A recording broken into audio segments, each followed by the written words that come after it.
In this episode, we look at identity architecture, which is the way an organization designs accounts, privileges, service identities, and administrative access so systems can work without giving away too much power. Identity is often described as an access control topic, but it is also an architecture topic because accounts become part of how the environment is built. Applications need identities to connect to databases. Services need identities to run scheduled jobs. Administrators need identities to maintain systems.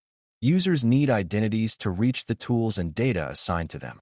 If those identities are designed poorly, the whole architecture becomes weaker. A single overpowered service account can create a path to sensitive data. A forgotten administrator account can become an attacker's doorway.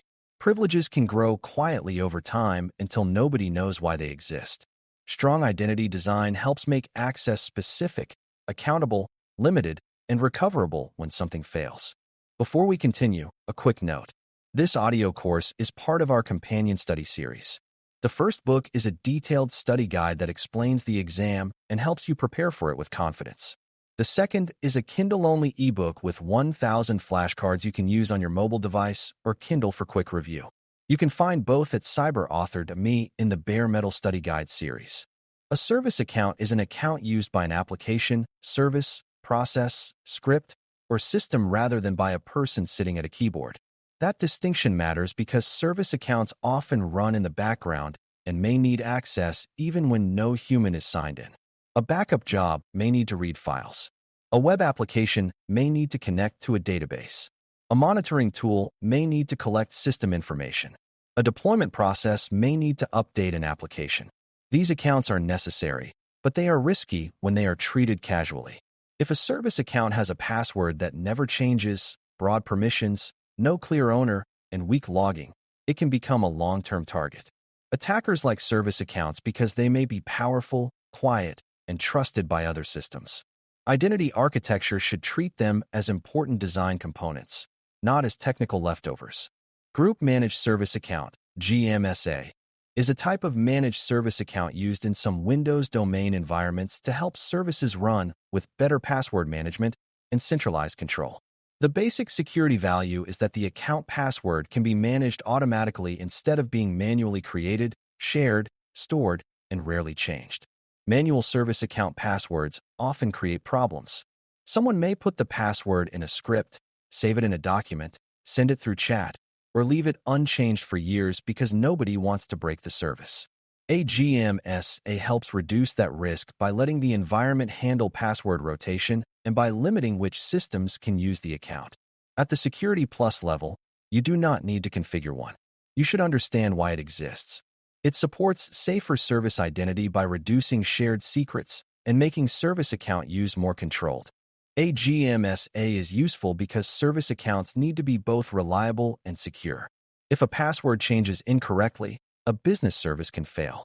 If a password never changes and is widely known, an attacker may use it for a long time. Managed service account designs try to solve that tension. The service can continue running, while password handling becomes less dependent on human memory and informal processes. This does not make the account harmless. A gMSA still needs the right permissions, a clear purpose, an owner, monitoring, and review. If the account is allowed to access too many systems or perform too many actions, automatic password management will not fix the excessive privilege.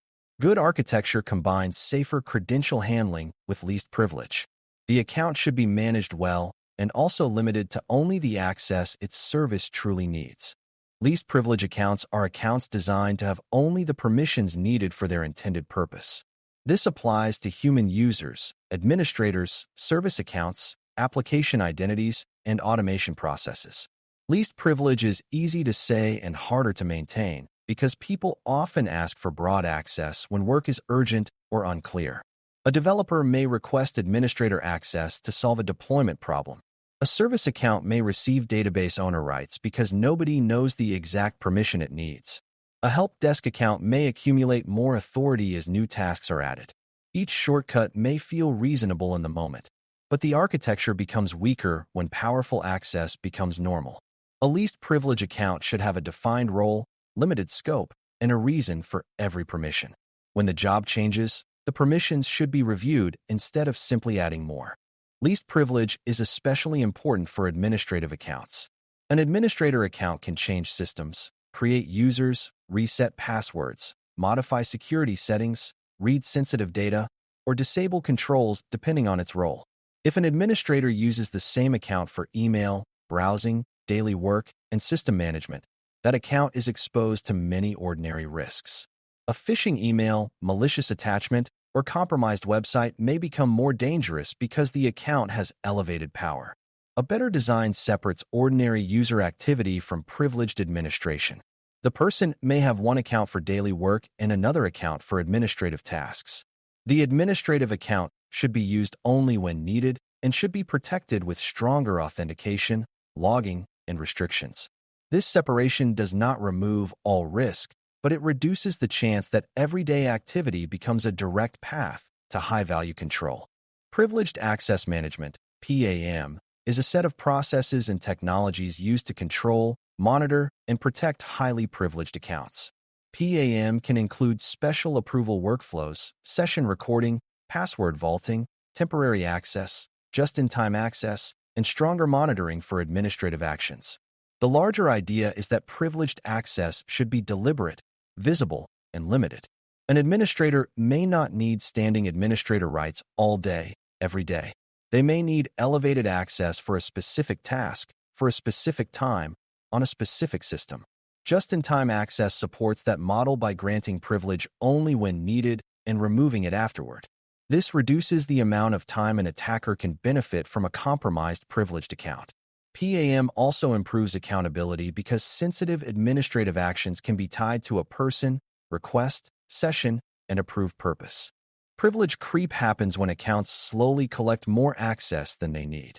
This often occurs because job duties change, projects come and go, emergencies require temporary access, or people move between teams. Instead of replacing old permissions with new ones, organizations may simply add more. Over months or years, a user account may retain access to systems tied to old roles.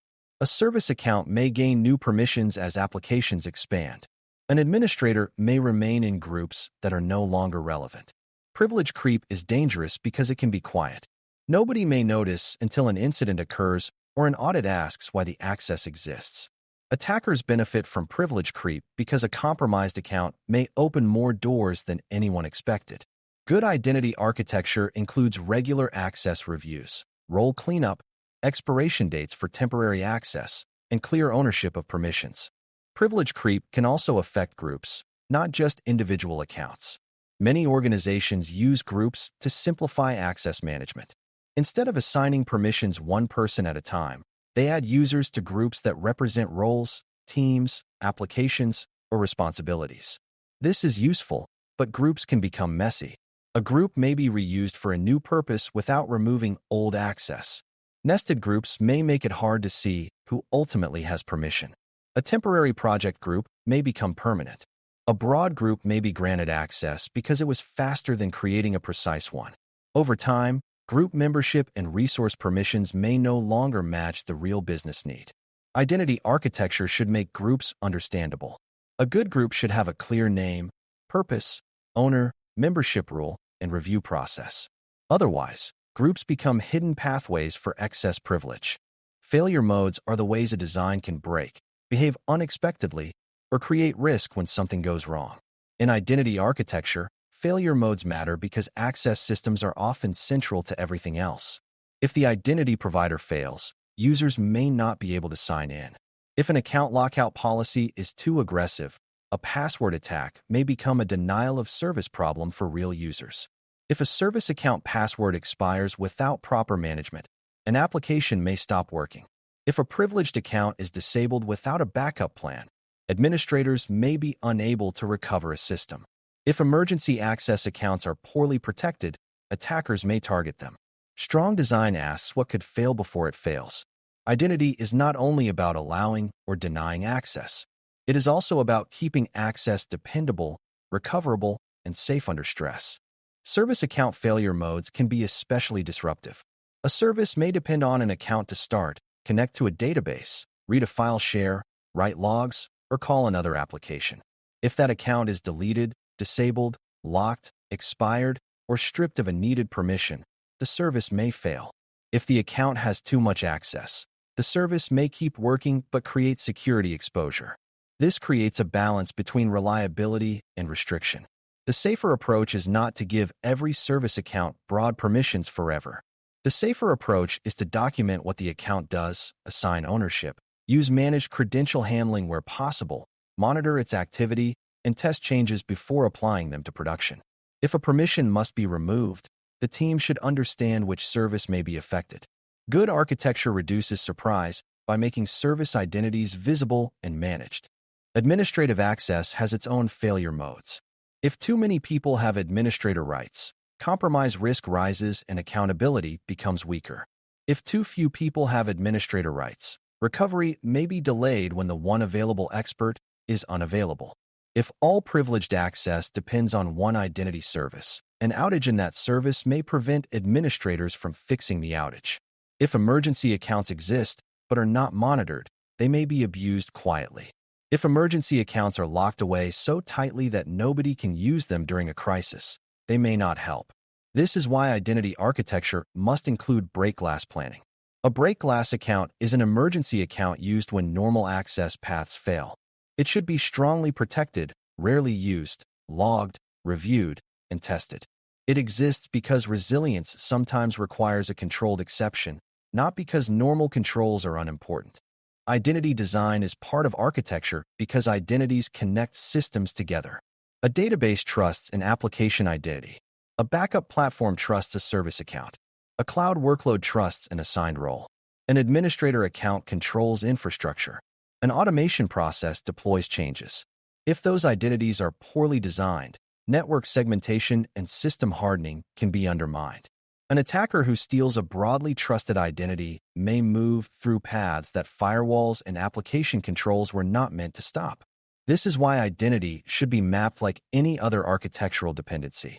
You should know which accounts are used by which services, what privileges they have, where credentials are stored, how authentication happens, and what logs show their activity. A system diagram that shows servers but not service identities is incomplete. The trust relationships between accounts and systems are part of the real design. Good identity architecture also supports incident response. During an investigation, defenders may need to know whether a service account was used normally or unusually, whether an administrator account performed a sensitive change, whether a user had access because of an old group membership, or whether a privilege elevation was approved. If accounts are shared, unnamed, undocumented, or overpowered, investigation becomes harder. If each privileged action is tied to a specific identity, device, time, and reason, defenders can move with more confidence. Strong logging matters, but logging only helps if the identity design makes events meaningful.